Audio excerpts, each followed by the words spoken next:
మధ్యప్రదేశ్ నుంచి రాజ్యసభ ఎన్నికల అభ్యర్థిగా మీనాక్షి నటరాజన్ దాఖలు చేసిన నామినేషన్ను తిరస్కరించడం బీజేపీ కుట్ర అని, దీనిని తాను తీవ్రంగా ఖండిస్తున్నానని మంత్రి పొన్నం ప్రభాకర్ అన్నారు. తెలంగాణలో మీనాక్షి నటరాజన్పై ఎలాంటి క్రిమినల్ కేసులు లేవన్నారు. మీనాక్షి నటరాజన్ నామినేషన్ తిరస్కరణ ప్రజాస్వామ్య స్ఫూర్తికి విరుద్ధమని మంత్రి పొన్నం ప్రభాకర్ అన్నారు.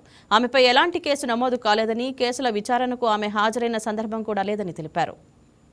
మీనాక్షి నటరాజన్ గారి రాజ్యసభ నామినేషన్ను తిరస్కరించడం పూర్తిగా అప్రజాస్వామికం, రాజ్యాంగ విరుద్ధం.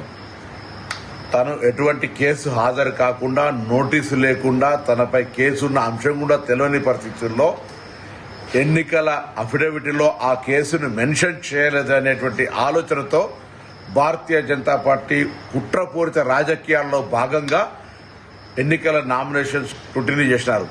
గాంధేయవాదిగా చట్టము, న్యాయము, ప్రజాస్వామ్యం అంటే అపారమైనటువంటి గౌరవం ఉన్నటువంటి మీనాక్షి నటరాజన్ గారు ఈరోజు భారతీయ జనతా పార్టీని అడుగుతా ఉన్న, మహిళలంటే గౌరవం, మహిళల కొరకు రిజర్వేషన్లు తెస్తాం, బేటీ బచావ్ బేటీ పడావ్ అనే మీరు ఒక సుశిక్షితులైనటువంటి కాంగ్రెస్ కార్యకర్తగా, ఎన్ఎస్సీ నాయకురాలుగా ఎదిగినటువంటి ఒక గాంధేయవాది నామినేషన్ తిరస్కరించారంటే ఎంత రాజకీయ అప్రజాస్వామ్యమో గమనించాలని కోరుతా ఉన్నాం. ఇది దురదృష్టకరం.